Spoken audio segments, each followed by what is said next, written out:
Welcome to school of IAS academy. நாம் இப்போ பார்க்க போகிறது 8th ஸ்டாண்டர்ட் தமிழ். இந்த வீடியோ உங்களுக்கு பிடிச்சிருந்தா லைக் பண்ணுங்கள், ஷேர் பண்ணுங்கள், கமெண்ட் பண்ணுங்கள், மறக்காமல் சேனலை சப்ஸ்கிரைப் பண்ணுங்கள். 8th ஸ்டாண்டர்ட் தமிழில் நமக்கு மொத்தம் 9 இயல் இருக்குது. நாம் இப்போ பார்க்க போகிறது ஃபஸ்ட் இயல் மொழி, தமிழ் மொழி வாழ்த்து, தமிழ் மொழி மரபு, தமிழ் இன்பம், அதில் தமிழ் வரி வடிவ வளர்ச்சி, சொற்பூங்கா, எழுத்துக்களின் பிறப்பு. இதில் நம்ம ஃபஸ்ட்டு பார்க்க போகிறது மொழி, தமிழ் மொழி வாழ்த்து, பேஜ் நம்பர் 2. இப்போது இந்த பாடத்துக்கான குருவினா சிறுவினா பார்க்கலாம். பேஜ் நம்பர் 4 எடுத்துக்கோங்க. ஃபஸ்ட்டு கொஸ்டின், குருவினால ஃபஸ்ட்டு கொஸ்டின், தமிழ் எங்கு புகழ் கொண்டு வாழ்கிறது. பேஜ் நம்பர் 3 எடுத்துக்கோங்க. பேஜ் நம்பர் 3ல் பாடலின் பொருள், அந்த ஹெட்டிங் கீழுள்ள பேராகிராஃபில் செகண்ட் லைனில் பாருங்கள். 7 கடல்களால் சூழப்பட்ட நிலப்பகுதி முழுவதும் தன் இலக்கிய மனத்தை பரவச் செய்து அது வரைக்கும் மார்க் பண்ணிவிட்டு லாஸ்ட்டில் தமிழ் புகழ் கொண்டு வாழ்கிறது அப்படின்னு எழுதிக்கோங்க. இது வரைக்கும் குருவினால் ஃபஸ்ட் கொஸ்டினுக்கான ஆன்சர். அடுத்தது செகண்ட் கொஸ்டின், தமிழ் எவற்றை அறிந்து வளர்கிறது. பேஜ் நம்பர் 3 எடுத்துக்கோங்க. பேஜ் நம்பர் 3ல் பாடலின் பொருள், அந்த ஹெட்டிங் கீழே உள்ள பேராகிராஃபில் லாஸ்ட்லேருந்து செகண்ட் லைனில் பாருங்கள். வானம் வரை, அதிலிருந்து மார்க் பண்ணிக்கோங்க. குருவினா செகண்ட் கொஸ்டினுக்கான ஆன்சர். வானம் வரை உள்ளடங்கியுள்ள எல்லா பொருண்மைகளையும் அறிந்து மேன்மேலும் வளர்கிறது அப்படின்னு எழுதிக்கோங்க. வளரும் இருக்கு, அதை அடிச்சுட்டு வளர்கிறது அப்படின்னு எழுதிட்டு அது வரைக்கும் மார்க் பண்ணிக்கோங்க. குருவினா செகண்ட் கொஸ்டினுக்கான ஆன்சர். அடுத்தது சிறுவினா, தமிழ் மொழியை வாழ்த்தி பாரதியார் கூறும் கருத்துக்களை எழுதுக. பேஜ் நம்பர் 3 எடுத்துக்கோங்க. பேஜ் நம்பர் 3ல் பாடலின் பொருள், அதில் ஃபஸ்ட் லைனில் ஆகாயத்தால் சூழப்பட்ட, அதிலிருந்து மார்க் பண்ணிக்கோங்க. சிறுவினால் ஃபஸ்ட் கொஸ்டினுக்கான ஆன்சர். அதிலிருந்து அந்த பேராகிராஃப் முடிகிற வரைக்கும் தமிழ் மொழி வாழ்க அது வரைக்கும் சிறுவினால் ஃபஸ்ட் கொஸ்டினுக்கான ஆன்சர் மார்க் பண்ணிக்கோங்க. அடுத்தது தமிழ் மொழி மரபு, பேஜ் நம்பர் 5. இந்த பாடத்துக்கான குருவினா பார்க்கலாம். பேஜ் நம்பர் 7 எடுத்துக்கோங்க. குருவினா, அதில் ஃபஸ்ட் கொஸ்டின், உலகம் எவற்றால் ஆனது. பேஜ் நம்பர் 6 எடுத்துக்கோங்க. பேஜ் நம்பர் 6ல் பாடலின் பொருள், அதில் ஃபஸ்ட் லைனில் பாருங்கள். நிலம் நீர், அதிலிருந்து மார்க் பண்ணிக்கோங்க. குருவினால் ஃபஸ்ட் கொஸ்டினுக்கான ஆன்சர். நிலம் நீர் தீ காற்று வானம் ஆகிய 5ம் கலந்த கலவையால், கலவையாகும் இருக்குது, அந்த கலவையால் அப்படின்னு எழுதிக்கோங்க. கலவையால் ஆனதாகும் அது அப்படி எழுதிட்டு அது வரைக்கும் மார்க் பண்ணிக்கோங்க. குருவினால் ஃபஸ்ட் கொஸ்டினுக்கான ஆன்சர். அடுத்தது செகண்ட் கொஸ்டின், செய்யுளில் மரபுகளை ஏன் மாற்றக்கூடாது. பேஜ் நம்பர் 6 எடுத்துக்கோங்க. பேஜ் நம்பர் 6ல் பாடலின் பொருள், அந்த ஹெட்டிங் கீழுள்ள தேர்ட் பேராகிராஃபில் பாருங்கள். தமிழ் மொழி சொற்களை வழங்குவதில் செய்யுளில் அப்படின்னு எழுதிக்கோங்க. வழங்குவதில் கடுத்தது செய்யுளில் மரபு அப்படிங்கிறத அடிச்சிருங்க. மரபு மாறினால் பொருள் மாறிவிடும். இதுதான் குருவினால் செகண்ட் கொஸ்டினுக்கான ஆன்சர். மறுபடியும் படிக்கிறேன்.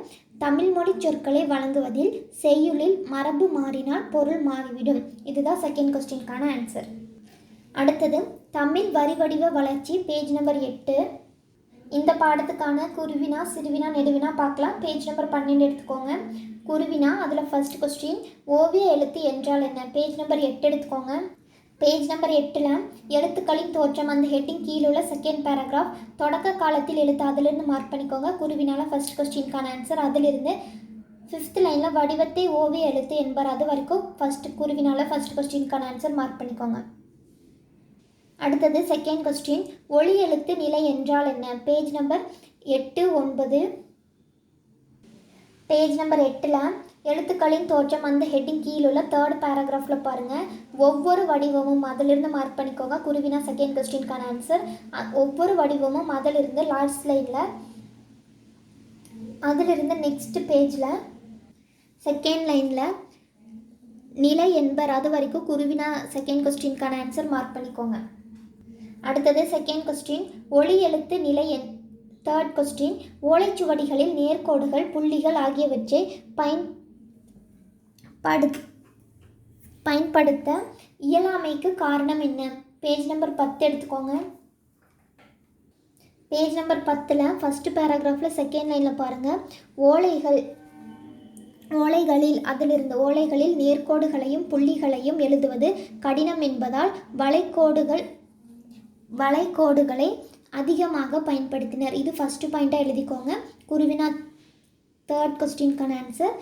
அடுத்தது செகண்ட் பாயிண்ட், எழுதிக்கோங்க. ஓலைச்சுவடிகளில் புள்ளி எழுத்துக்களை எழுதும்போது அவை சிதைந்து விடும் என்பதால் புள்ளி இடாமல் எழுதினர். இது செகண்ட் பாயிண்ட்டாக எழுதிக்கோங்க. இதுதான் குருவினால தேர்ட் கொஸ்டினுக்கான ஆன்சர். அடுத்தது ஃபோர்த் கொஸ்டின். வீரமா முனிவர் மேற்கண்ட எழுத்து சீர்திருத்தங்களில் எவையேனும் இரண்டினை எழுதுக. பேஜ் நம்பர் 10 எடுத்துக்கோங்க. பேஜ் நம்பர் 10 எழுத்து சீர்திருத்தம் அந்த ஹெட்டிங் கீழே உள்ள பேராகிராஃபில் ஃபஸ்ட் லைனில் லாஸ்ட்டில் பாருங்கள், எகர ஒகர வரிசை அதிலிருந்து மார்க் பண்ணிக்கோங்க. குருவினால ஃபோர்த் கொஸ்டினுக்கான ஆன்சர். அதிலிருந்து லாஸ்ட் லைனில் உருவாக்கினார் அது வரைக்கும் மார்க் பண்ணிக்கோங்க. இதுதான் குருவினா ஃபோர்த் கொஸ்டினுக்கான ஆன்சர். அடுத்தது சிறுவினா ஃபர்ஸ்ட் கொஸ்டின். எழுத்து சீர்திருத்தத்தின் தேவை குறித்து எழுதுக. பேஜ் நம்பர் 10 எடுத்துக்கோங்க. பேஜ் நம்பர் 10 எழுத்து சீர்திருத்தத்தின் தேவை அந்த ஹெட்டிங் கீழே உள்ள பேராகிராஃப் ஃபுல்லாக மார்க் பண்ணிக்கோங்க. இதுதான் சிறுவினா ஃபர்ஸ்ட் கொஸ்டினுக்கான ஆன்சர். அடுத்தது செகண்ட் கொஸ்டின். தமிழ் எழுத்துக்களில் ஏற்பட்ட உருவ மாற்றங்களை எழுதுக. பேஜ் நம்பர் 10 எடுத்துக்கோங்க. பேஜ் நம்பர் 10 உருவ மாற்றம் அந்த ஹெட்டிங் கீழே உள்ள பேராகிராஃப் ஃபுல்லாக மார்க் பண்ணிக்கோங்க. நெடிலை குறிக்க அதிலிருந்து அந்த பேராகிராஃப் முடிகிற வரைக்கும் வழக்கொழிந்து விட்டது அது வரைக்கும் சிறுவினால செகண்ட் கொஸ்டினுக்கான ஆன்சர். அடுத்தது நெடுவினா எழுத்துக்களின் தோற்றம் குறித்து எழுதுக. Page number 8 9. பேஜ் நம்பர் 8 எழுத்துக்களின் தோற்றம் அந்த ஹெட்டிங் கீழே மனிதன் தனக்கு எதிரே இல்லாதவர்களுக்கும் அதிலிருந்து மார்க் பண்ணிக்கோங்க. நெடுவினால ஃபர்ஸ்ட் கொஸ்டினுக்கான ஆன்சர். அதிலிருந்து கீழே தேர்ட் பேராகிராஃபில் ஃபோர்த் லைனில் பாருங்கள், ஓசையை குறிப்பதாயிற்று அது வரைக்கும் மார்க் பண்ணிக்கோங்க. நெடுவினா ஃபர்ஸ்ட் கொஸ்டினுக்கான ஆன்சர். அடுத்தது நெக்ஸ்ட் பேஜில் செகண்ட் லைனில் பாருங்கள், இன்று உள்ள எழுத்துக்கள் ஒரு காலத்தில் பொருட்களின் ஓவியமாக இருந்தவற்றில் திரிபுகளாக கருதப்படுகின்றன. இது வந்து செகண்ட் பாயிண்ட்டாக மார்க் பண்ணிக்கோங்க. இது வரைக்கும் நெடுவினால ஃபர்ஸ்ட் கொஸ்டினுக்கான ஆன்சர். அடுத்தது எழுத்துக்களின் பிறப்பு. Page number 17. இந்த பாடத்துக்கான குருவினா சிறுவினா நெடுவினா பார்க்கலாம். பேஜ் நம்பர் 19 எடுத்துக்கோங்க. சிறுவினா ஃபர்ஸ்ட் கொஸ்டின். எழுத்துக்களின் பிறப்பு என்றால் என்ன. பேஜ் நம்பர் 17 எடுத்துக்கோங்க. பேஜ் நம்பர் 17 பிறப்பு அந்த ஹெட்டிங் கீழே உயிரின் முயற்சியால் அதிலிருந்து மார்க் பண்ணிக்கோங்க. சிறுவினா ஃபர்ஸ்ட் கொஸ்டினுக்கான ஆன்சர். அதிலிருந்து அந்த பேராகிராஃப் முடிகிற வரைக்கும் 2 வகைகளாக பிரிப்பர் அது வரைக்கும் சிறுவினால ஃபர்ஸ்ட் கொஸ்டினுக்கான ஆன்சர் மார்க் பண்ணிக்கோங்க. அடுத்தது செகண்ட் கொஸ்டின். மெய்யெழுத்துக்கள் எவற்றை இடமாக கொண்டு பிறக்கின்றன. செகண்ட் கொஸ்டினுக்கான ஆன்சர் வந்து எழுதிக்கோங்க. மெய்யெழுத்துக்கள் நாக்கு, அன்னம், உதடு, மேல்வாய்ப்பல், மேல்வாய் நாக்கின் நுனி ஆகியவற்றை இடமாய் கொண்டு பிறக்கின்றன. இதுதான் செகண்ட் கொஸ்டினுக்கான ஆன்சர். அடுத்தது தேர்ட் கொஸ்டின். லகர லகர லகர மெய்களின் முயற்சி பிறப்பு பற்றி எழுதுக. பேஜ் நம்பர் 18 எடுத்துக்கோங்க. பேஜ் நம்பர் 18 மெய்யெழுத்துக்கள் அந்த ஹெட்டிங் கீழே உள்ள பாயிண்ட்ஸில் 7th பாயிண்ட் பாருங்கள்,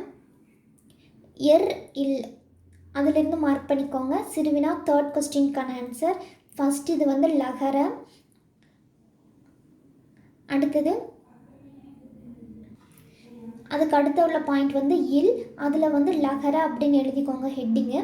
அதுக்கு அடுத்த உள்ளது இல், இது வந்து லகர அப்படின்னு எழுதிட்டு இது மேல்வாயை நாக்கின் ஓரங்கள் தடித்து தடவுதலால் பிறக்கிறது அது வரைக்கும் சிறுவினா தேர்ட் கொஸ்டினுக்கான ஆன்சர் மார்க் பண்ணிக்கோங்க.